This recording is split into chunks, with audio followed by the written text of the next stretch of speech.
Welcome. I'm John Burke, and over the last 30 years, I've studied over 1,000 near-death experience. When people clinically die, they're resuscitated, but they have something to say about the life to come. And it's not a small number of people. The Gallup poll found 1 out of 25 Americans. We're talking millions of people have had these experiences. But they're hesitant to come forward and talk about them. They often say they were more real than anything we've experienced here. But interestingly, not all of them are good. One study done of several thousand near-death experiences found that 23% of the people who did come forward reported hellish experiences. Even cardiologist, Dutch cardiologist, Dr. Pim van Lommel, who has studied this, says this: to their horror, they sometimes find themselves pulled into a deep, profound darkness. The NDE ends in a scary atmosphere. Such a terrifying NDE usually produces long-lasting emotional trauma. The exact number of people who experience such a frightening NDE is unknown because they often keep quiet out of shame and guilt. Well, today I have three men that I'm interviewing who did not keep quiet. They had hellish NDEs, but they are better people, actually, they would say, because of them. And I think we can learn something from these three men and the way their lives have changed. So today I have with me Howard Storm, who is a former college professor. Howard, you there? Hello. Good to be with you. Thanks so much for being with us. And then also Paul Ojeda is here. He's a business owner. Paul, you around? I am. Good to be here with you, John Burke. God bless you. And finally, Kyle Hubbard was a college student at the time that this happened to him. Kyle, thanks for joining us. Thank you, John. I'm excited to be with you guys. Okay, so some people have heard maybe parts or bits of your stories, but some may be joining us just first time on this video. So I wanted to give you each a chance to kind of give a version of where you were at and what happened on the day that you had this clinical death. Why don't we start with you, Paul? Yes. So my story begins in 1997. I had died from a cocaine overdose. They put me in an ambulance. I was on the way to the hospital. When I died, I always tell people I didn't see a bright light. I saw a black tunnel, and it felt like somebody dropped me in an outer darkness. As I literally started free falling into this outer darkness and racing down this tunnel, if you would, it seemed like a bottomless pit, and it was going forever. I realized that I was dead, and I had left this earth, and I knew that I was in eternity. I don't know how to explain it, but I knew that the place where I was I had left this earth. And so for whatever reason, I also knew that I was going to hell. I mean, the very first thought that came to me is, Paul, you're going to hell. And so as I was racing to hell, I remember that the first thing I thought was, that something went wrong. I shouldn't be going this way because I'm a good person. And so I started thinking, God, I never killed anybody. I didn't rob a bank. I'm not a bad guy. And immediately it started going faster. And as it went down faster, I remember that I cried out with desperation to the Lord. And I said, God, help. I just remember saying, God, help. And I wasn't a religious person. I didn't go to church. I just knew I needed to call out to God. And at that very moment, the Spirit of the Lord comes right next to me. And he asked me a question I'll never forget. He's like, Paul, what did you do with the life I've given to you? And before I could answer, John Burke, my whole life flashes right before me. Everything I did is secret and open, good and bad. And so that's how I knew that was God. And I remember telling the Lord I was just so saddened with the life that I had saw. And so I told God, I said, if you give me one more chance, I'll come back and I'll tell the world about your mercy, your grace, your love, and who you are. And to me, that was really, really important right there. Hell became real. I've heard about it, but to experience it and to see that there is a place, and if I could, there was a pulling away from God. it felt like I was being pulled away from the light, if you would, from his presence. It was like I was going to an outer darkness. And so I think to me, that was the most scariest part, that I was being pulled away from God and his presence. And so when he gave me a second chance and I woke up in the hospital and I had the IVs and I looked and I told Lillian, because Lillian grew up in the church, that's my wife. I told her, I said, I found that Jesus you've been telling me about. And from this day forward, we're going to serve him. Wow. Well, I got lots of questions to ask, but I'll let each of you go first, and then I'll dive in and poke and prod. Kyle, tell us what happened the day you died. Awesome. So it was December 15th, 2012. I was 23 years of age. I had spent the last few years in active alcohol addiction, where I would drink just from morning till evening.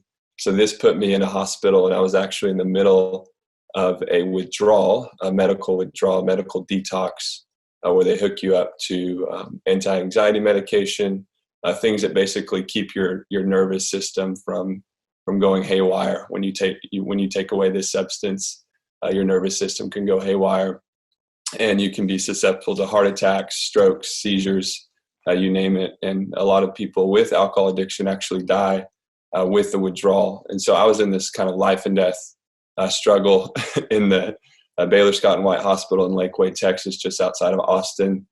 And the second night I was there, most of the details were very hazy throughout the 3, 4, 5 days I was there. But the second night I was there, all of these details that I'm about to share were just burned into my heart, burned into my memory. It was so real. It was more real than a lot of actual life that I live now. And so it was just heightened reality is how I can explain it. So that's why I'm able to remember these details so quickly and just so readily. And so, yeah, it was the second I was there, December 15th, 2012. It was the middle of the night, like 2 or 3 or 4 a.m. I don't know the exact time. But I felt my heart racing the fastest I've ever felt it race before. I'm an athletic guy. I was an athletic guy before the alcohol, athletic guy now. And so I know what it's like to have a heart that's racing after a sprint, but this was like double. If I could put beats per minute, I don't know what it was, but it was super fast. And so I realized that my heart was like kind of giving its last hurrah. That was my understanding. And then the next thing that I realized is that my heart was now beating the slowest it's ever beat before. So it just time completely slowed down, and it was kind of measured with even my heartbeat. And so I'm waiting for the beats of my heart, and it's like my heart was beating like once every 10 seconds. And I realized, okay, my heart is now giving up. It's giving its last hurrah. Now it's giving up. And I'm waiting for the next beat of my heart. And all of a sudden my vision goes black. It was a dark hospital room. My vision instantly goes black. And I'm waiting for the next beat of my heart, and I don't feel it. I'm just waiting and waiting. And so instantly the reality of my plight comes true to me, that I have died. And my understanding at that point, I was completely atheist, completely away from God, didn't believe there was life after death. My understanding is that this is the end, that nothing happens after this. So I'm thinking to myself, why am I still conscious? Why am I still thinking if I've died? And in that moment, the reality of heaven, the reality of hell, the reality of an afterlife, the reality of God, the devil, the Bible, everything became instantly, tangibly real to me. God was real, the devil was real, heaven was real, hell was real.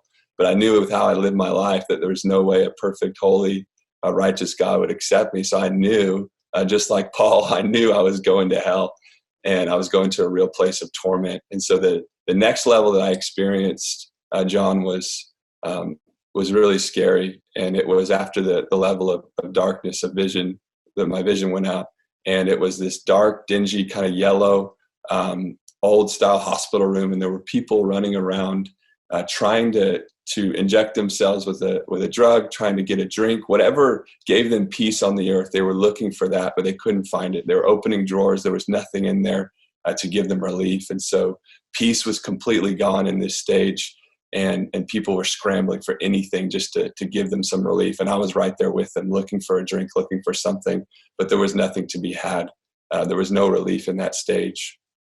And then The next level that I went down to, this is how I experienced it, because it was like scenes from a movie.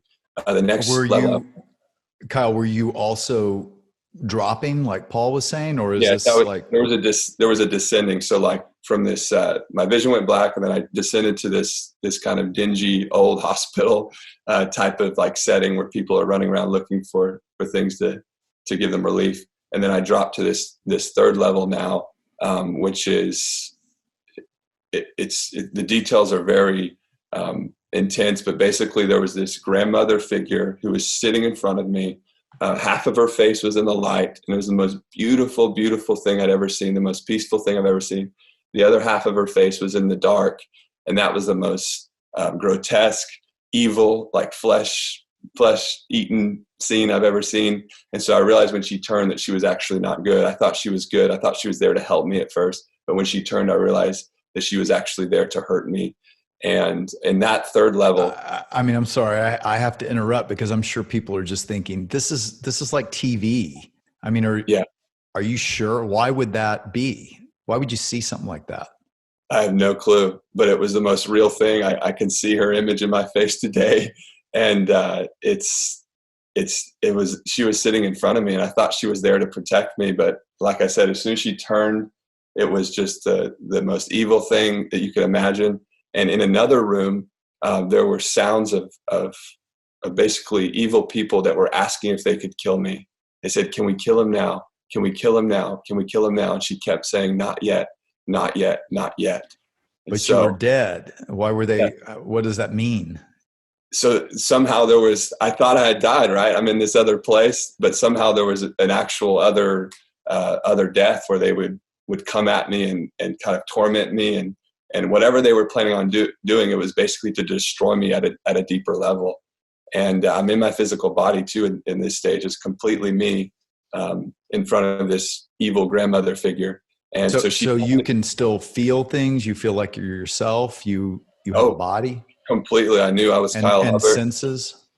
And the senses were heightened. I mean, it was the colors that I saw. There was even these animal figures that were kind of at the control of this grandmother figure, and they were the most brilliant, fluorescent, beautiful colors. But I was like, oh, they're beautiful. But then when they'd look at you, you realize like these are out to actually torment me, and so they're not good. And so what seemed to be good in this third level was not good at all.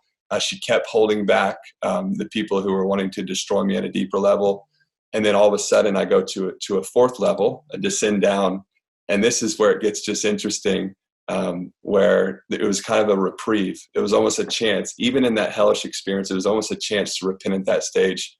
And in this fourth level, there's 3 African-American ladies with the most beautiful, joyous countenance, the most beautiful, joyous face. And they were comforting me. They're saying, "You're going to make it.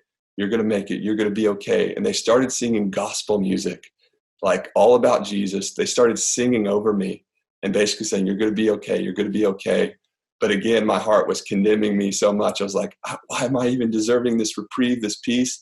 And so I didn't. So that wasn't a looks good, but really evil. They were really good. There was peace. It was basically a chance, even in that experience, I believe, looking back at it now, to say yes to their song. They were singing the truth of Jesus, the truth of God over me.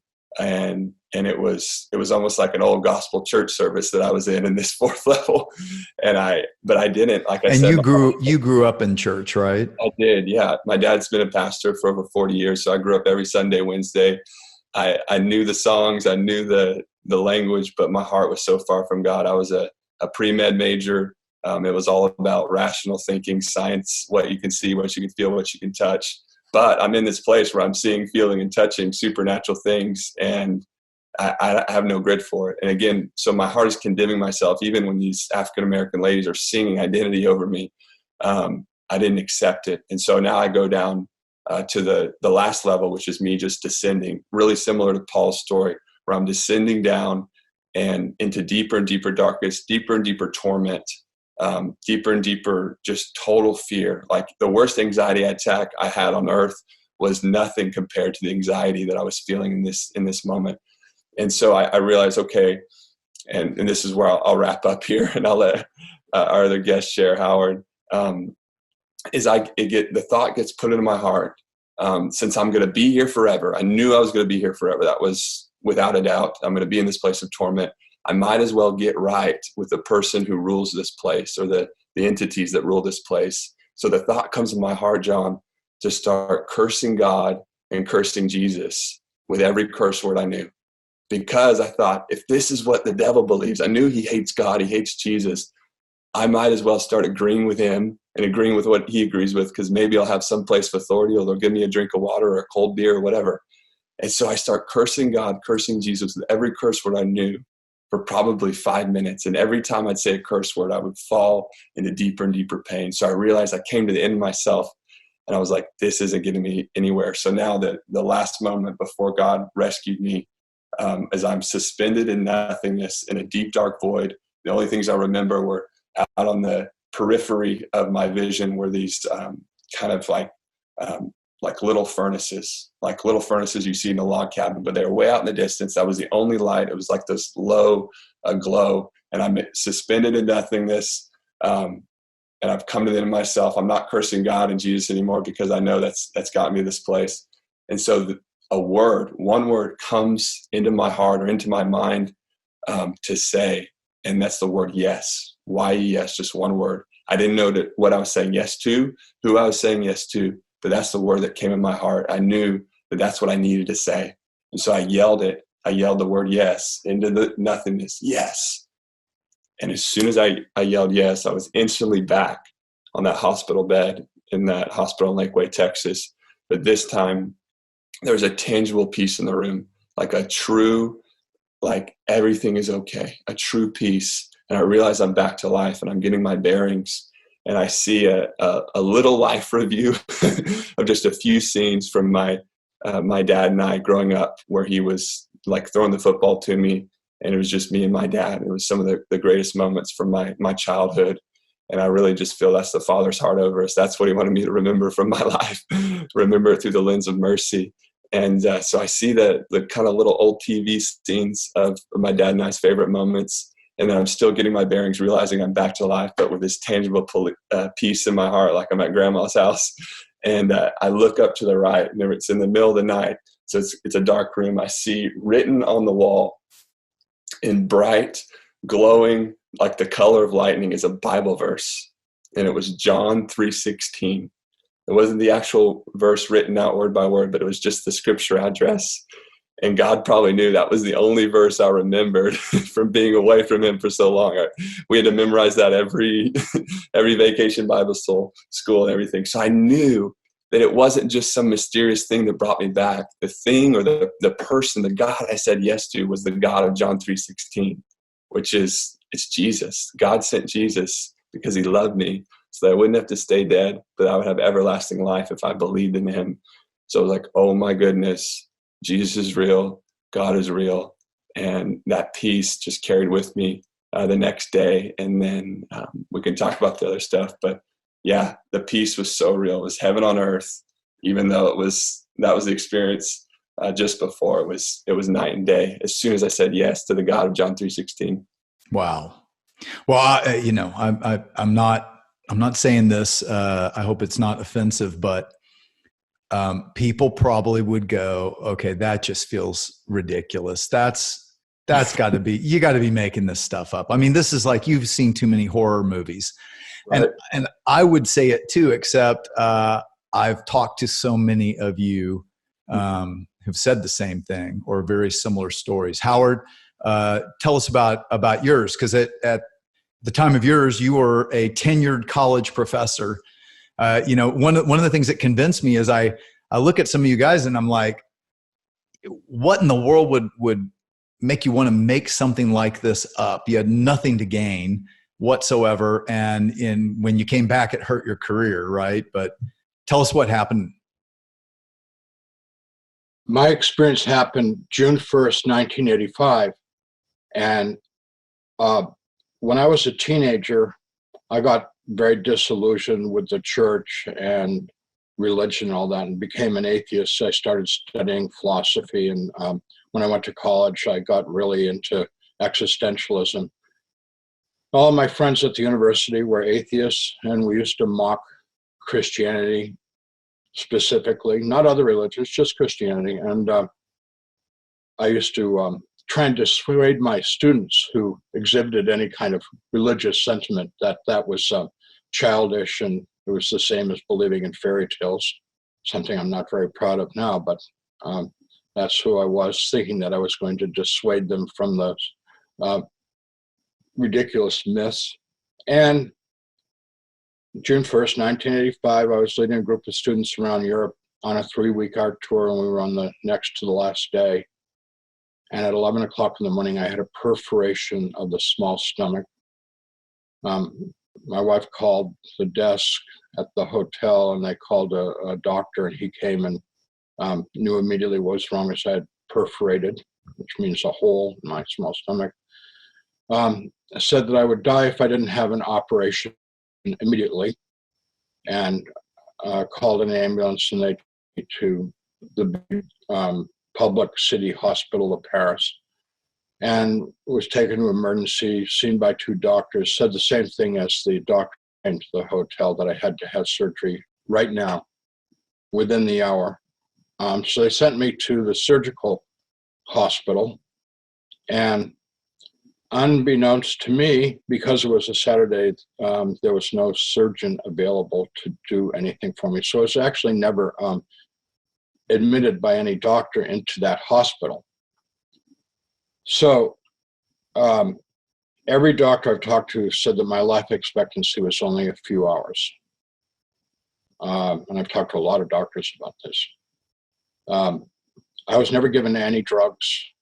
I wasn't given a top sheet or a pillow, nothing. I was just laid on a bed waiting for a doctor to take me on as a patient. This started at 11 o'clock in the morning. 8:30 that night, a nurse came in and said they were unable to get a doctor, and they would try and get one the next day.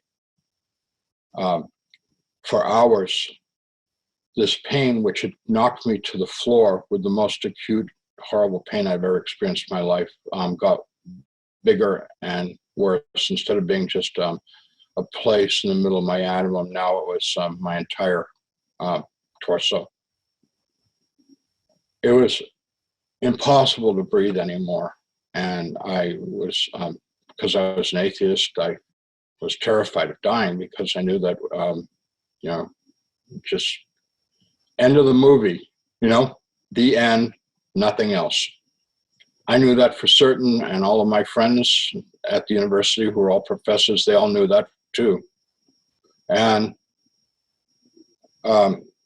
I said goodbye to my wife and told her to tell my kids that I loved them and all this stuff. And it's very tearful, painful saying goodbye. And I went unconscious. I awoke and I felt wonderful. I was so happy, no more pain, and my senses were all heightened. My sight, my hearing, my smell, my touch, everything much greater than it had ever been. And I tried to get my wife to acknowledge me. She, from my point of view, acted like I wasn't there.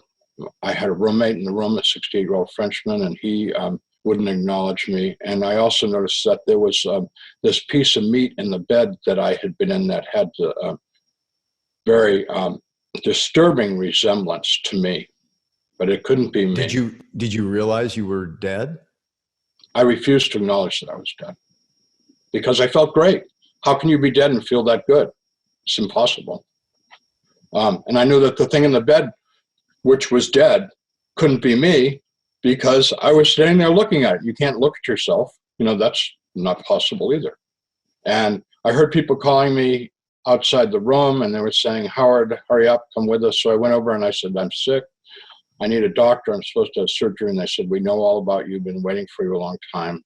You have to come with us now." So I reluctantly. Who were these people? I mean, who'd you think they were? I thought they were hospital people to take me to the doctor. They said, "We know all about you. Come with us now." So I thought, okay, walk me to my surgery. So we walked and walked and walked, and it was a very, very long journey, and it got darker and darker and darker. And the number of people, which were originally maybe 8 or 10, became hundreds.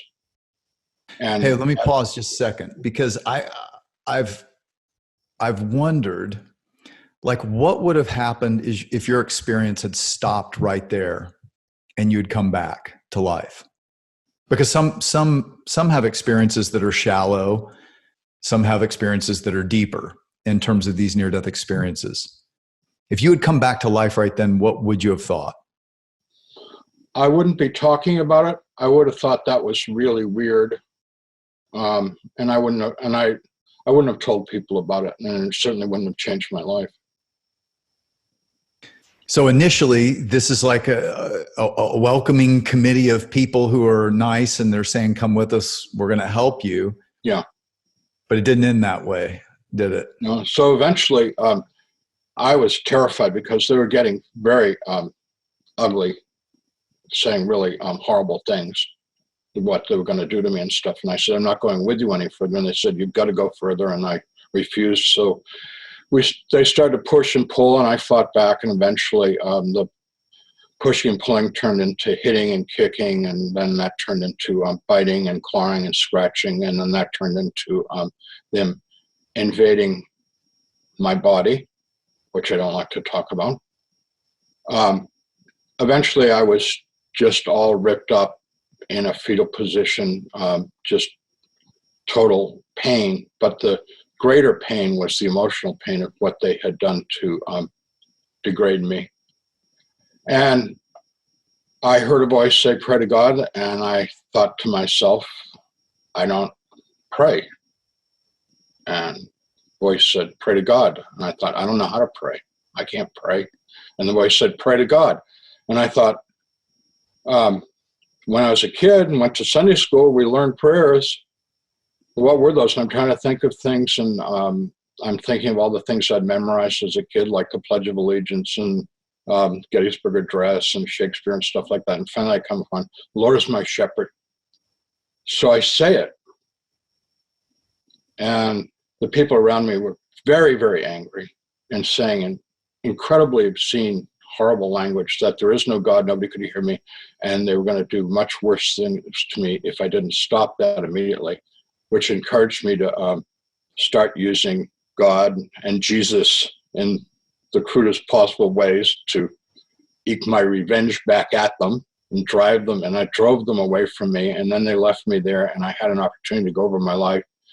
And I went over my entire life and came to the conclusion that my life had been a complete failure, that I thought it was something really big and important, and I realized I was not big and important, and that my failed relationships with my parents, my sisters, my wife, my kids, my students, my colleagues was what my life really added up to, and that I had gone down the cesspool of the universe into this horrible place, and the people that attacked me were my brothers and sisters in spirit, and they were people just like me.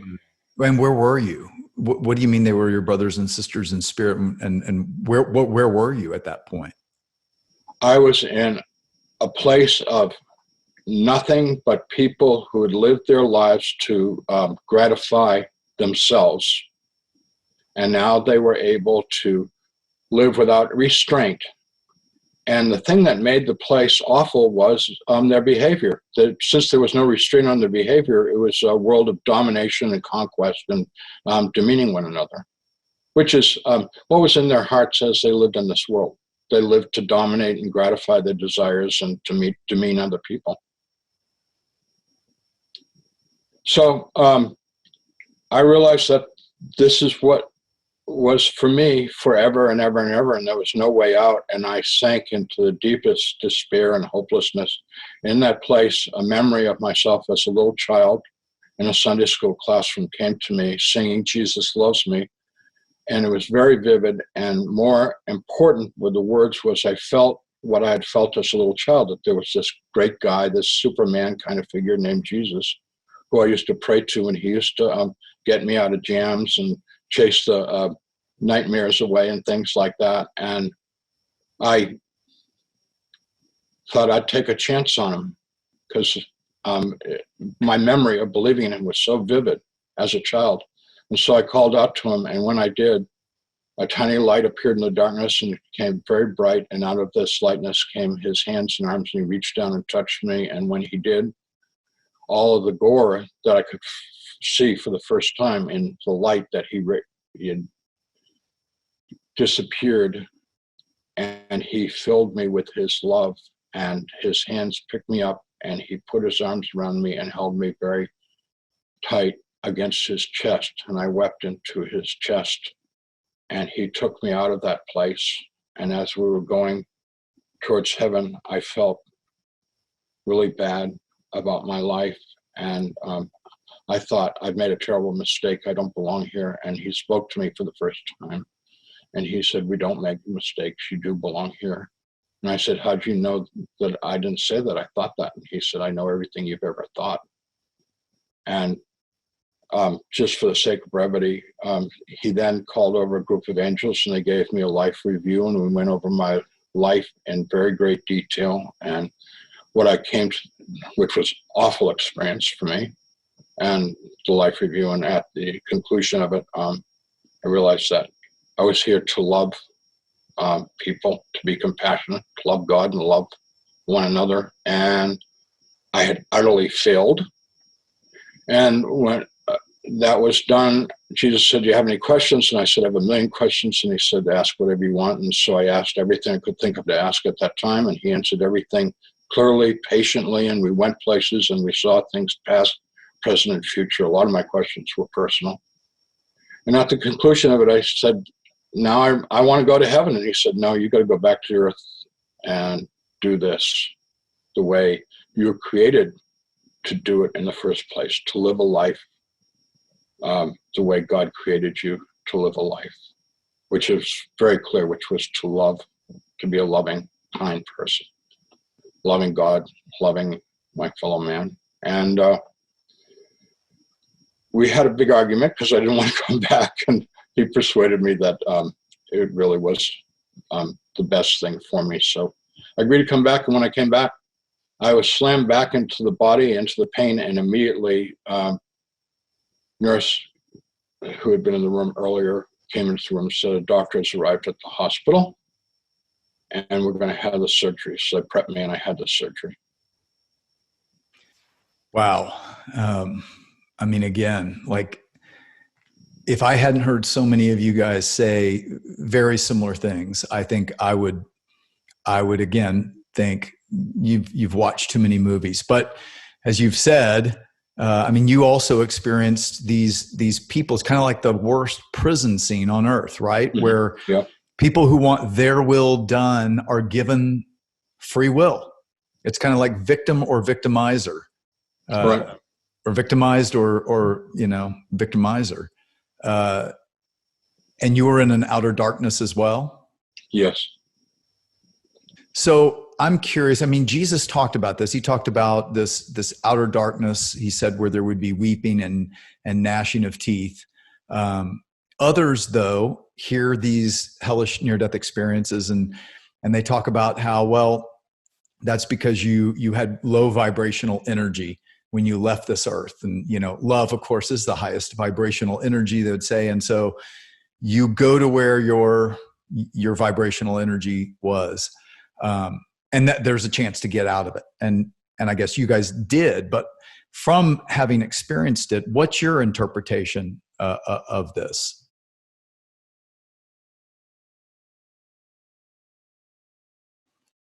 Someone's got to go. I can go. Yeah, I believe that God in his mercy knew what it was going to take to get my attention and revealed to my heart that he was real and that he was good and that he was love. And a lot of people need to experience that rock bottom experience in order to kind of have that heart change and learn what life is really about loving God and loving people. And for me, I think that this experience exposed the reality of my heart, and God in his mercy and his kindness revealed what life is really like without him. And so I believe it was just a very real open vision where the Lord took me to places and regions in eternity where he is not there, or his presence has been taken away, and his restraining hand or his restraint on evil is taken away. And yeah, so God in his mercy, I believe, revealed this experience to me to give me that kind of rock bottom experience, to where the only option I had was to say yes to him. And even without knowing that I was saying yes to him revealing it to me that it was him, it was Jesus who I was saying yes to. And I believe ultimately it was a direct answer to my dad's prayer, my dad who's a pastor, that God would use the least severe means necessary to get the greatest amount of heart response from me as his child, and ultimately God's child. And so this was the least severe means, was God showing me this open vision of torment and the hell of the Bible, at least to a certain amount of percentage of whatever it was that I needed in order to come to the end of myself. Kind of like the prodigal son, he came to himself. Nebuchadnezzar came to himself, and they had this turn where they said, there is a God in heaven. I've blown it, but you're good. Will you give me another chance? And he did. So it was a merciful but yet painful way back to have another chance to live a life of love. You know, it's interesting because Howard, you and Paul had you cried out to God, and people sometimes ask me, well, does that mean we get a second chance, you know, after we die? And, you know, sometimes people will quote Hebrews 9:27, people are destined to die once, then they face judgment. But it's interesting because, kind of like Kyle was saying, I mean, Howard, you told me you were fighting even in that outer darkness with those people, kind of still your pride of, am I really going to pray to God? Is that right? Yes. The problem with the theory that you mentioned at the beginning of this was, we are not the masters of our own creation. We didn't create ourselves. There is a creator. We're not the source of our being. And our life is to live in relationship with the source of our being, also known as the supreme being, who is the master of the universe, who is the Lord of Lords, sometimes known as God, many names. But our life is to be in relationship with that. It's a collaborative experience that we're having here. And the cool thing is that when you begin to realize that, you can actually experience God in your life. In Christianity, we call it through the power of the Holy Spirit, which is living within us, and work with God to live a life that God created us to live in the first place. Or we can reject that spirit, we can reject that voice, we can reject the creator, and think that we are the masters of our own fate and the masters of the universe, and we can do whatever we want to do, including go to hell, get out of hell, do whatever we want to do.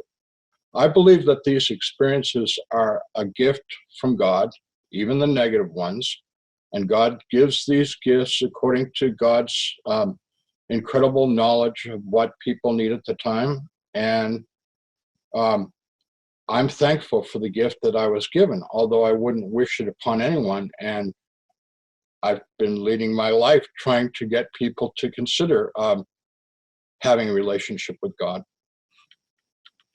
And you said that one of the things you realized, you realized that there was a journey away from God that was a long journey, or a journey toward God on the other side. Talk about that a little bit. I don't believe that there's anything in between those two choices. We're either moving towards God or we're moving away from God. Lots of people think that they can be indifferent to God, and that's okay. You know, indifference, there's another word for indifference. It's called apathy. And I believe that apathy is really an ultimate form of hate, of contempt. When we don't care, when we have no passion, no compassion for somebody, you know, it doesn't matter whether they live or die. To say, well, I don't know if there's a God, that apathy towards God is a form of hatred. People that are really angry at God actually have more love of God than people that are indifferent to God, frankly. You're either moving towards God or you're moving away from God. And I've been living a life for over 35 years now, trying to move towards God every day in any way that I can, sometimes successfully, sometimes not, but that's been my intention. And it's a wonderful journey. It is the most excellent, joyful experience of my life. Well, and that I wanted to ask you guys each about that. And part of the reason I wanted to interview you together is because of the change that actually happened when you came back. Why don't you each talk about that and what you've been doing since? So I'll jump in here, John. I want to say that when I came back, after experiencing hell, one of the things that stood out to me was, like I said in the beginning, I didn't grow up in the church. I grew up out of the church. As a matter of fact, I told people we were drive-by Christians. We drive by and do the sign of the cross. I grew up Catholic, and so I told people we were bad Catholics because we didn't even go to the church. But when I experienced hell, because I heard a lot about heaven, and it's rarely that I heard about hell.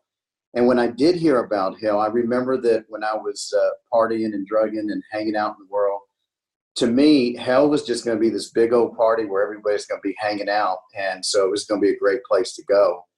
But it was completely opposite of that. And so when I experienced hell and I recognized that I was separated and I was in an outer darkness and pulled away from everything that God is love, God is light, and I was pulled away from all that. When I made that promise to the Lord and I asked him if I could come back, my number one purpose and my number one goal was that no one would ever come to this place called hell. Because to me, it was real and it existed, and it wasn't a fairy tale, and it was just as real as heaven is to me. If not even more real. And so my goal was to come back and tell the world that Jesus loved them, that he died on that cross, that he rose on the third day and sits at the right hand of the Father. He redeemed us. He made a way for us to come back. And so when I came back, I'm a master plumber, and I would go to people's houses plumbing all day long.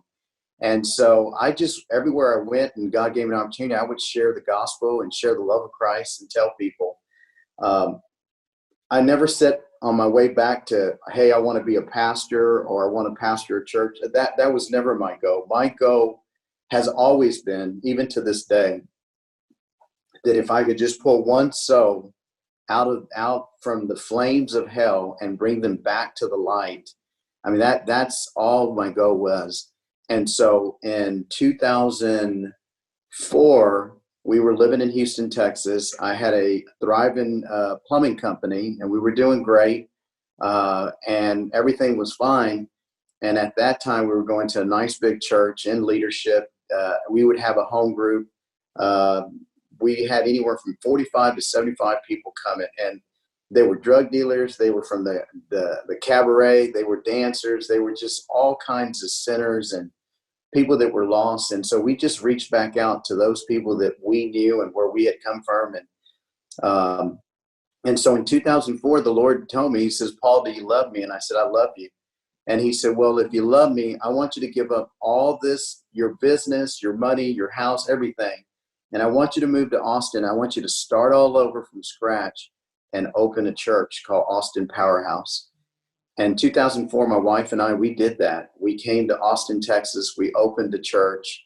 And, quite honestly, I was just doing the very thing the promise that I kept or I made when I was pulled out of hell. And from that day forward, I have always had open arms for the sinner. My heart bleeds and I'm the one that leaves the 99 and goes for that one. I don't think anybody's too lost for God to find them. And, Hebrews 9:27 says it's an appointed time for every man to die, and then comes judgment.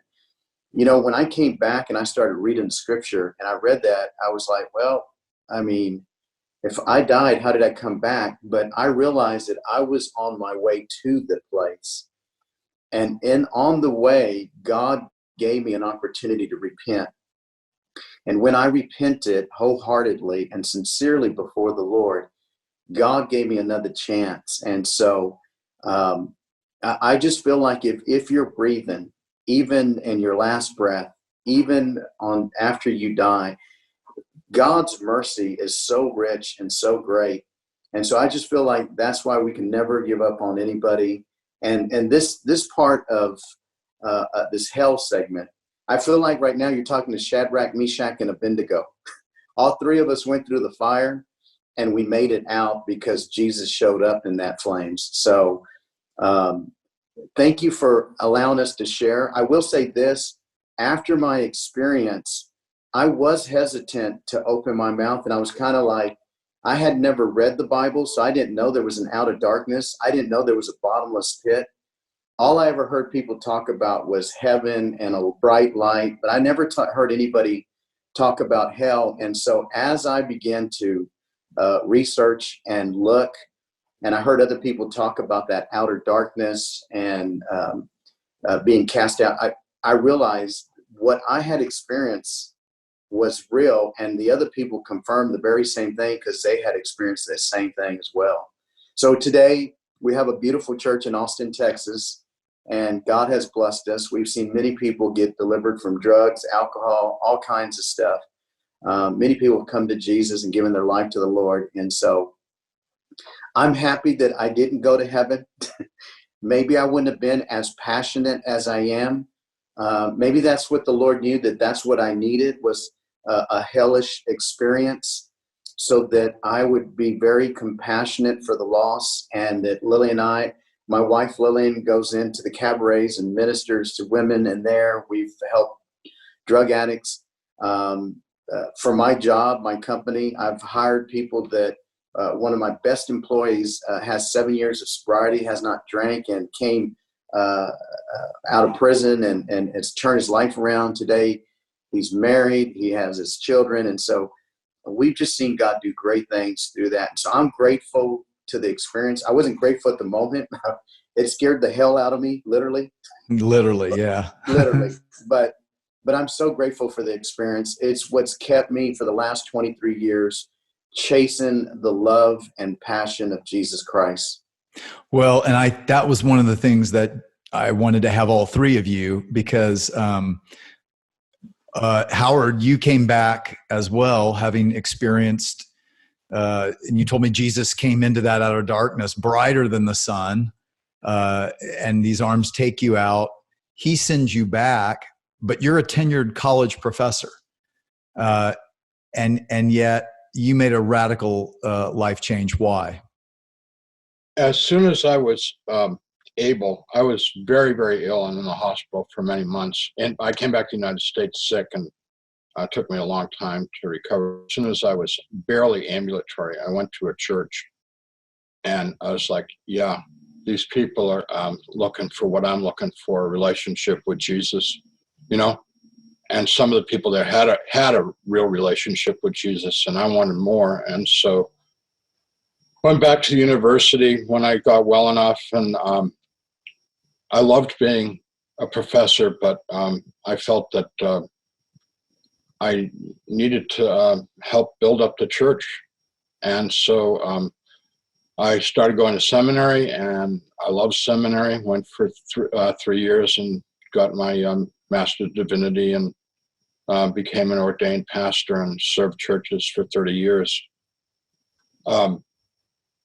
The same thing that Paul said, I don't want anybody to go to hell, even people that hate me and mock me and want nothing to do with me. But even more importantly than that, I want to know Jesus today. I'm not selling fire insurance, okay? I'm not interested in that. I want people to know Jesus today, because life is so much better when you have a relationship with Jesus and God. You can't even begin to, I can't compare before and after, knowing the love of God. I think it's important too. Your experience of Jesus, talk about that, because he rescues you out of this darkness. But what did you experience in his presence? One of the things that the love is beyond description, and really the word that we use is love doesn't begin to describe what I felt in his presence. But something I like to tell people is that he really likes me, and he, by extension, he really likes all of us. He made us. You know, your nose, your ears, your hair, your thoughts. You didn't create any of that. He did. And he loves us the way we are because he is our creator. Jesus is the creative activity of God. And he very much wants us to have the best life possible. He says in the Bible, which you never hear anybody say this, he says in the Gospel of John, may my joy be in you and may your joy be complete. And that's what he's given me. He's given me, in French, they call it joie de vivre, joy of life, because he fills me with his spirit. So we're not apart. People ask me, do you still see Jesus? And I said, we're buddies. We're tight. You know, no, I don't see him, you know, but he's with me all the time. And he's talking to me, whether I listen or not. He's talking to me. Well, and again, if I were a skeptic, I would go, oh, well, okay, so you guys are all pastors, because Kyle, you came back and you became a Christian pastor as well. And some people would then just discount it all because, oh, well, you're Christian pastors. But what's intriguing is that's not where you guys were. So this is a radical, how in the world do you explain? This is like Paul on the Damascus Road, who's killing Christians, and then he encounters this brilliant light who turns out to be Jesus, God of light. And then he changes his whole life and writes much of the New Testament. And I feel like in some ways I'm friends with three Pauls of today. Kyle, why did what was the journey for you coming back? Yeah, just getting emotional, even hearing Paul and Howard's stories. Just everything they said I could say the same thing. They said it beautifully. And my journey from that December 15th hospital experience, about 7 months later in July 23rd, actually, 2013, I was still struggling with identity and kind of the temptation to go even drink again. I hadn't really started reading the Bible yet. I had that crazy experience, but there was just a lot of rough edges that were getting worked out. And I came in just under kind of a cloud of depression one day, came into my parents' bedroom, and there was praise and worship music playing. And the words and the music just sang over me. And I felt that liquid love that's beyond description that Howard just described, that love that you can't put words to. It just filled me. And I knew that the Lord Jesus was in that room. I didn't see him, but his presence was so close, it was so tangible that experience, just the feeling of his liquid love just running through me, completely delivered me from that addiction from that day forward. And every day since, it's been that journey towards him through the power of the Holy Spirit, through yielding to him, through saying yes to him every day, just growing in that relationship. And ultimately, that's what I live for. I live for the moments where it's just me and Jesus. I'm in his word, I'm praying, I'm worshiping. And from that place of receiving his love, he's given me such a great love for people to where I every person I see, I know just the way that I've experienced the love of Jesus, he feels that way about them and 10,000 times more, because his love is infinite. And so the Lord has done just amazing things over the last 7-8 years since he's delivered me and given me purpose. And so my biggest kind of mission field right now is the youth, the young people. I weep over the youth in prayer, and when I get to speak to them and just share the Bible, my heart comes alive, and I see that God is using me to deliver the truth of the Bible. For me, it's all about the Bible. first and foremost, because that's the absolute truth. And so he's given me entrance to have 3 Bible studies a week with young people and just teach them faithfully the Bible and watch God work through that. So I really want to see the next generation fall in love with Jesus first and foremost. And then when I know they do that, they're going to fall in love with their fellow man, and just vectors of change. I can just see it going through these young people. And so that's my biggest prayer every day, is that the Lord would use me to lay down my life, pour out my life, kind of like Paul talked about, pouring his life like a drink offering. At the end of each day, could put my head on the pillow knowing that I loved him, I love people, that my life is successful because of that love. And I'm just so thankful. And yeah. Well, and I think it is such an encouragement, knowing that you guys came back from, literally the worst experience you could possibly imagine, and yet God has used it for good in your lives, and that has had a ripple effect through many more lives. And I think what happened that very first Easter, as Jesus is dying on a cross, one guy mocks him and demands that he do his will and get them all down off the cross. And the other guy just says, hey, I deserve this. Jesus, when you come in your kingdom, will you remember me? And Jesus said, you'll be with me today.